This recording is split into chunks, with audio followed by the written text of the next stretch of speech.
So 2 weeks ago, I began what I thought was going to be a 2-week series that now I think is going to be a 3-week series.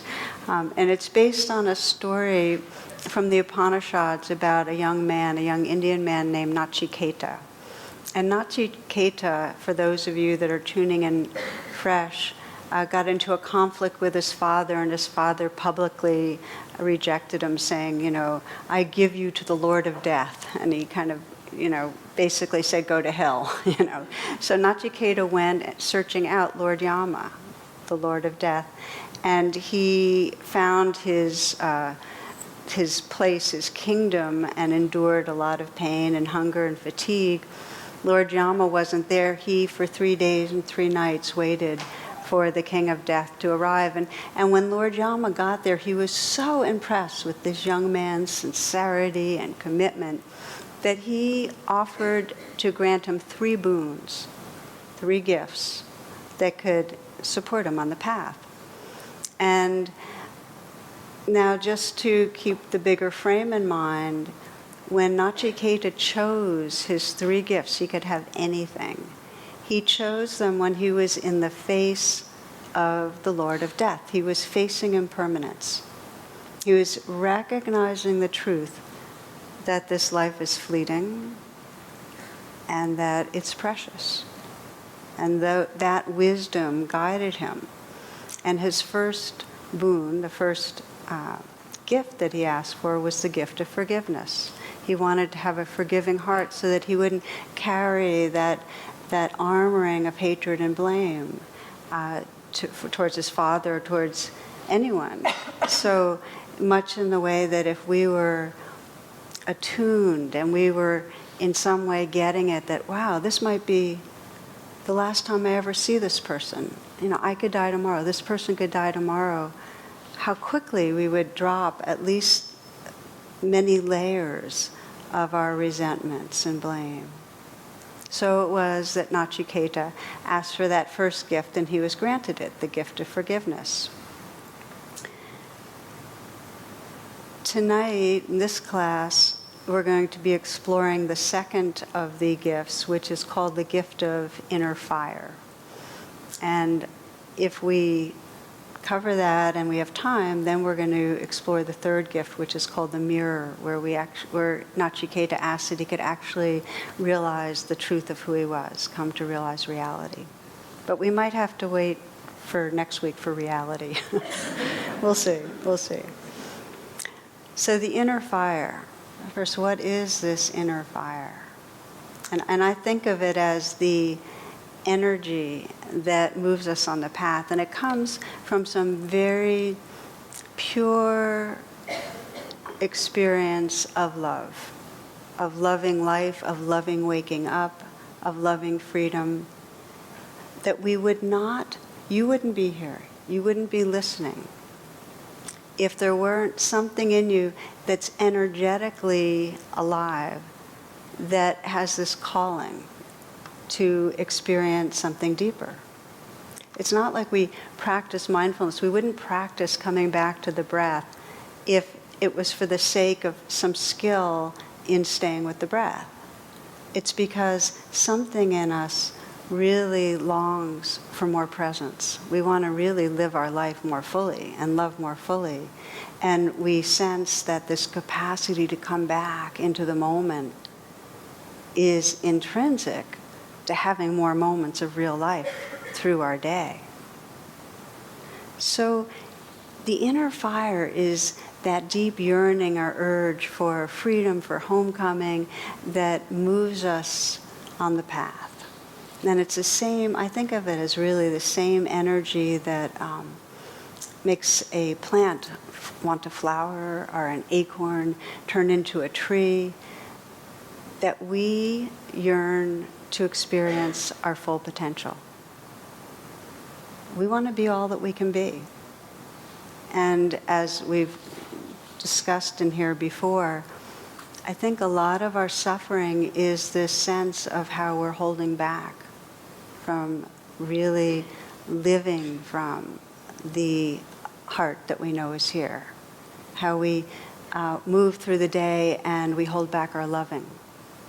how we don't let ourselves be as spontaneous or creative or alive as we are. We hold back. So the inner fire is that place in us that intuits the possibility and wants to go for it, wants more intimacy with others, wants more freedom in a spiritual way. And the sign of inner fire is sincerity. I mean, you can sense a person's genuineness. When you sense that sincerity, that's inner fire. That's kind of one of the expressions of it. There's a kind of innocence because it's sourced in a place that's deeper than the ego, right? Does that make sense? That it's coming from something deeper than the ego. Now, out of fear, our inner fire gets dampened, or it gets torqued in some way. The energy's still there, but it gets torqued in some way that actually undermines us, at least temporarily. The energy gets funneled into survival strategies that are no longer needed usually. Survival strategies of defense or aggression that are our habit but aren't needed. And so that rather than the inner fire enlivening the parts of the recently evolved parts of our brain, the frontal cortex and so on, the limbic system's all activated. We're in fight, flight, freeze rather than living from the wholeness of what's possible.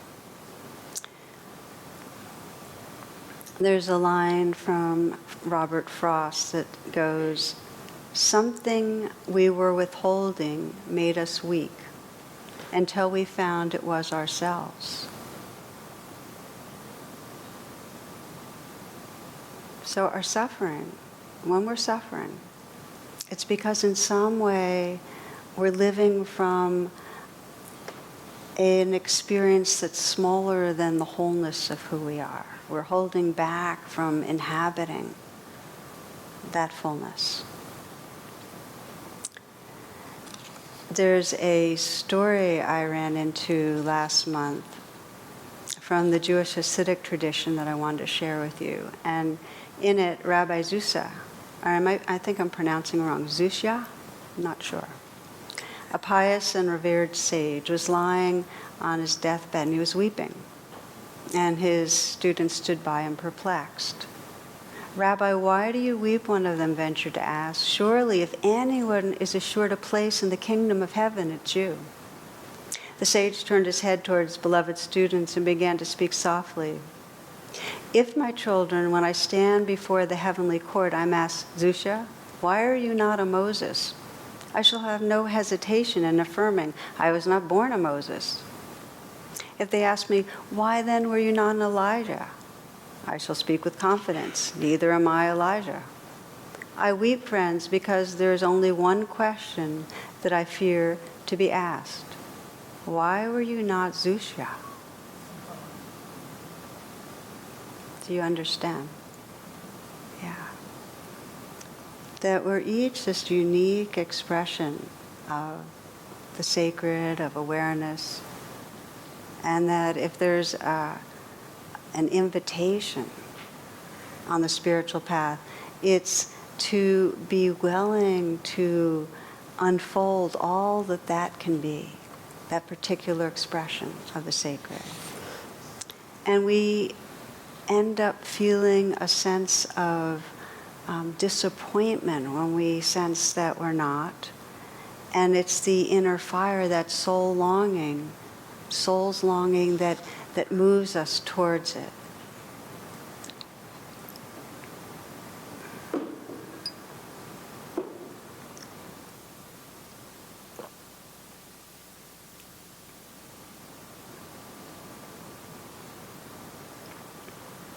Okay, so this is Rumi. He says, "Gamble everything for love. If you're a true human being, half-heartedness doesn't reach into mastery. You set out to find God, but then you keep stopping for long periods at mean-spirited roadhouses." It's such a great phrase.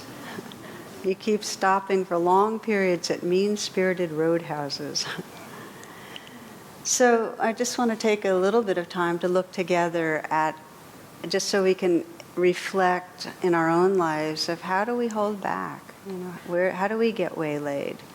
How does that inner fire that's within all of us in some way get distorted or torqued so that we're not living from the full purity and energy that it can provide? And the basic understanding is that where our attention goes day by day, that's where energy flows. So the question is, what are we paying attention to? It's like saying, what do you think about a lot of the time? Now that's a question that can make us feel pretty weird and crummy, because when we start getting it, what am I thinking about a lot of the time? It can seem rather petty or small-minded or self-centered or whatever. So I'm just going to give a few examples of the general categories of where we get waylaid, where our attention goes, our energy flows, and it's not so aligned with what we sense possibly is our potential. And one area is that our thoughts regularly go to how can I get more comfortable, whether it's this moment physically or in a situation, in a relationship, in work. And often it's a very, on a material plane, what's going to give me relief, and it can be very much the addictions that our minds circle around when we are stuck, where we're really thinking about more food or alcohol, whatever ways that we relieve ourselves, soothe ourselves, numb ourselves. Some of you might remember one man goes into a bar and orders a drink. The bartender gives it to him, and he pushes it off to the side.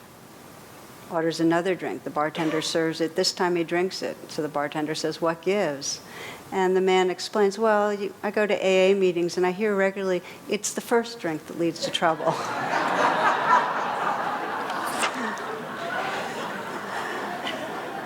So not only do our thoughts move around our addictions and what will make us more comfortable, we then try to rationalize to get more comfortable too. You know how it is.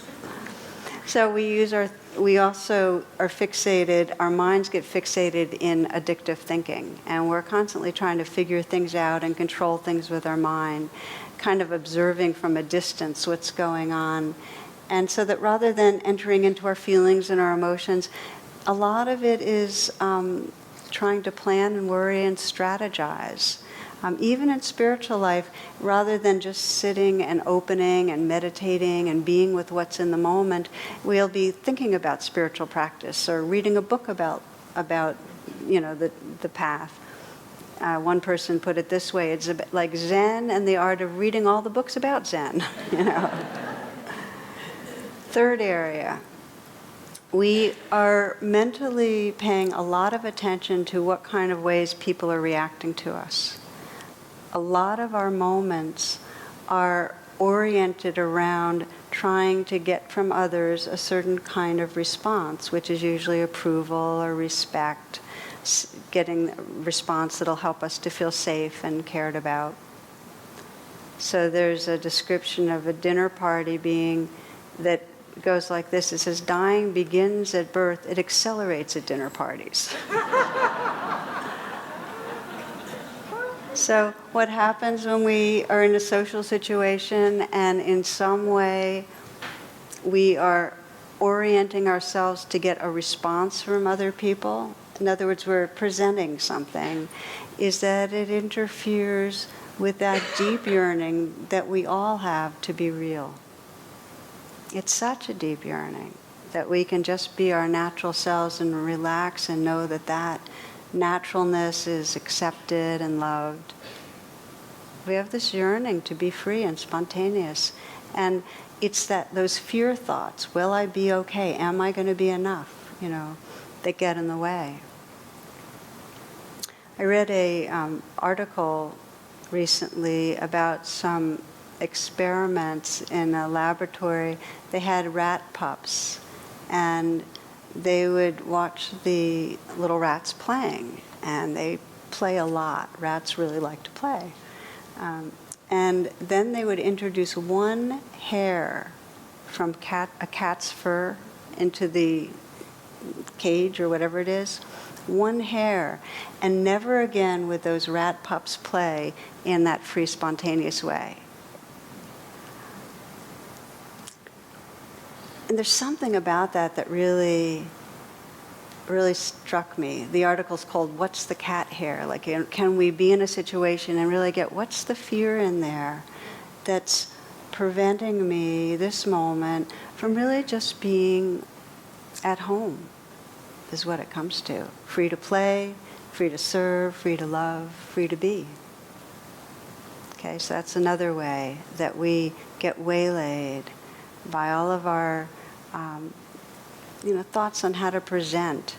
One of the biggest fears and one of the biggest areas of thoughts where energy, thoughts go and energy flows, is around failure.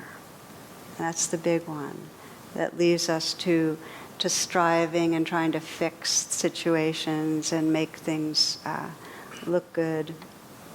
I remember for myself, I'm no longer in active therapy. I don't have a clinical practice now. I remember in my early years being much more of a fixer kind of therapist. I mean, I really had an idea of, I'd meet someone and have an idea of what would be possible, and my goal was to get the person from point A to point B. And I remember once having one client, a woman who was very much struggling with insecurity, and her issues were about driving away potential partners, because as soon as they would in some way give any indicator of pulling back or of not being sure, she would then clutch on in a way that would then make for sure that they'd go away. And in general, she had a sense of being a victim, being unwanted, and very lonely and stuck. And so I really wanted to help her to build a sense of, trust in herself and be confident with others and so on. But my ego really wanted to make a difference. I wanted her to be better, because in some way that made me feel better about myself. I tried all sorts of strategies, everything I knew at that time, whether it was NLP or, hypnosis or psychodrama, or all the different things I would draw on. And I remember the wake-up was, at one point, she kind of looked at me very sadly, and she said, "I'm sorry, I'm such a difficult client."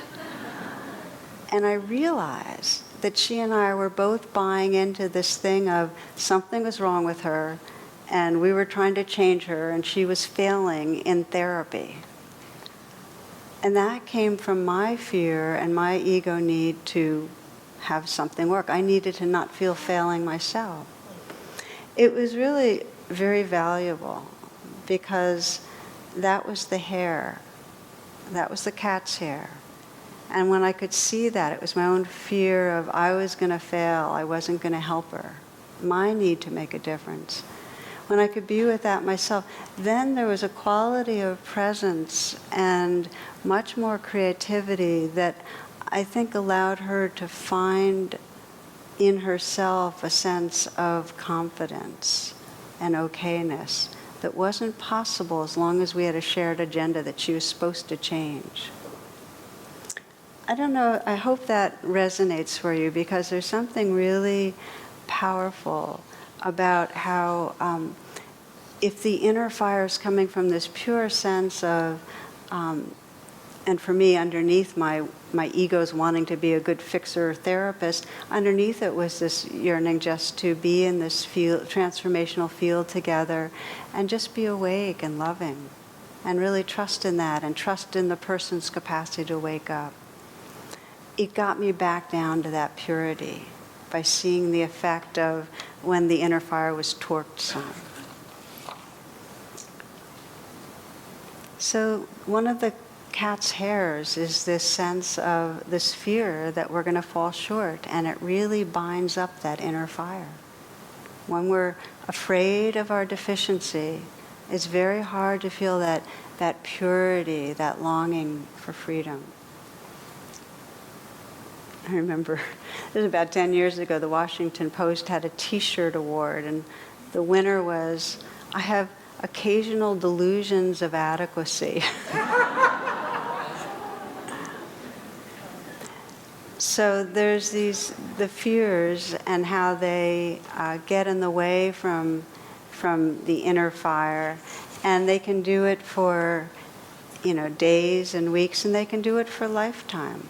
When we're really wrapped around ego fears, it blocks that inner fire. And it blocks us from communicating really what matters to us to each other.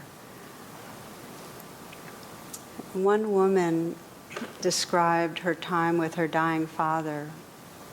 And I'm on purpose going to be sharing the stories, are going to have to do a few stories with loss, because again, Nachi contacted and asked for inner fire because he had that wisdom of impermanence. In other words, we'll go along with our ego's purposes, being the fixer therapist or trying to achieve or prove, until we really get it that, oh, life is short. There's something deeper that matters.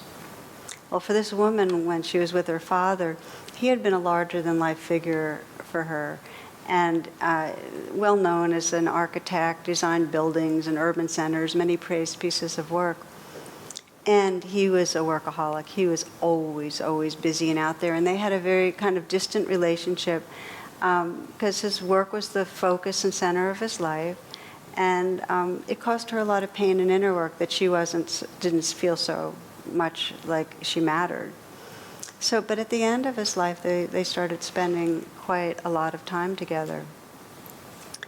And so she described how he moved a bit from his head and all his ideas and visions to kind of being there in his body and his heart, more presence. And she'd give him some foot massages, and he just was more there. She recounts asking him what of his accomplishments he felt most proud of. And there was a very long pause, and he had tears in his eyes when he looked at her and said, "Why, you, of course." Who we are gets covered over. When that inner fire is in some way twisted or dampened or channeled into pursuing our life out of a sense of wants and fears, the purity gets covered over. And so sometimes it takes something really jolting or jarring or a very big loss to reconnect. And we're going to explore reconnecting in a moment. But first, I'd like to reflect a bit so that you can have a chance to sense for yourself how much you feel aligned with deep aspiration, with that inner fire, and where you feel that you've been waylaid. So this is the mean-spirited roadhouses meditation.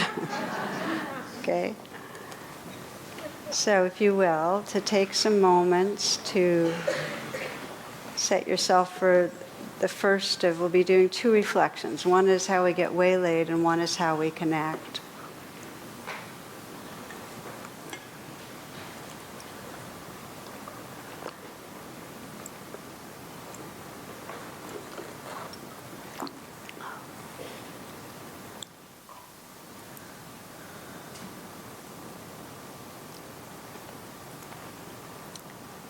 So as you come into stillness, you might take a few full breaths.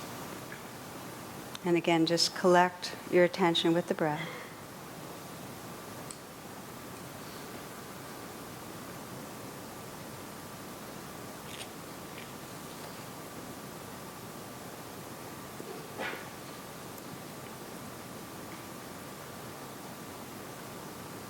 And breathing, let yourself feel your heart.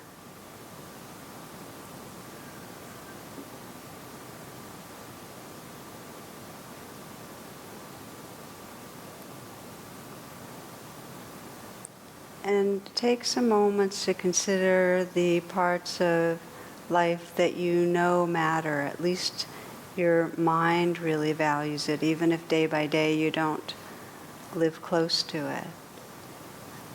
In other words, you might sense, well, it really matters to love well, to be a good parent. Or maybe it really matters to be creative. Or it might really matter for you to feel that you're serving, that you're in some way, your life is of benefit. or it might feel like it really matters. The spiritual awakening to truly recognize who you are behind the mask, behind the ego. It might be all those that I named, it might be more. But sense the domains, and you might hone in on one of them as you begin to inquire.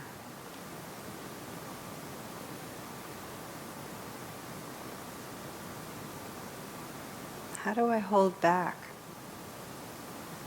Let's say you know it matters to love well. You might think of a relationship and just ask yourself, how do I hold back? How do I get waylaid from really loving?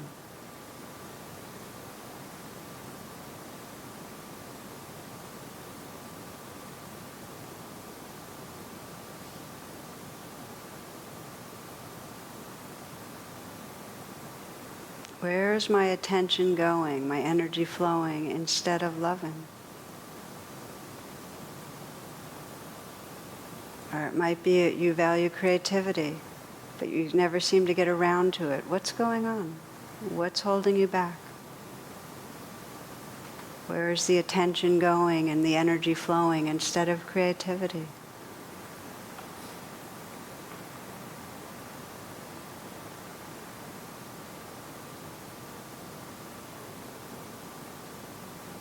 Maybe it's spiritual practice. Maybe you value meditation, coming into presence, but you don't practice so much. What's holding you back? What's the fears, the wants, the doubts?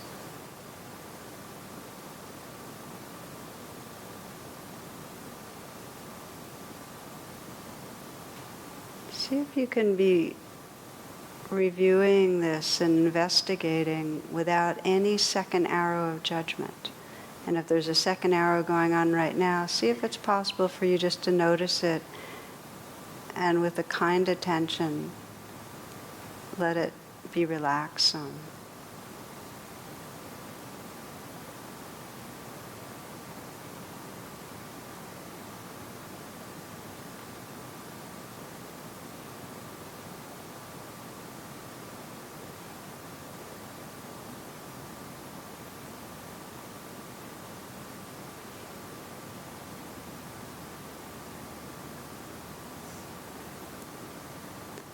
You can explore this sense of how am I holding back by coming right here into this moment now, putting aside things about your life in the future that you're reflecting on.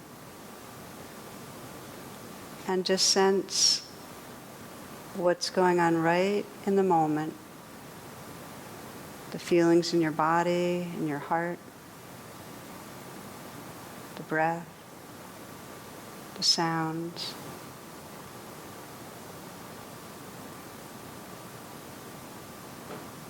And just to ask, is there anything that's holding me back from resting in full presence right now? And we'll be quiet for a little bit and just ask that question periodically.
Okay, opening your eyes.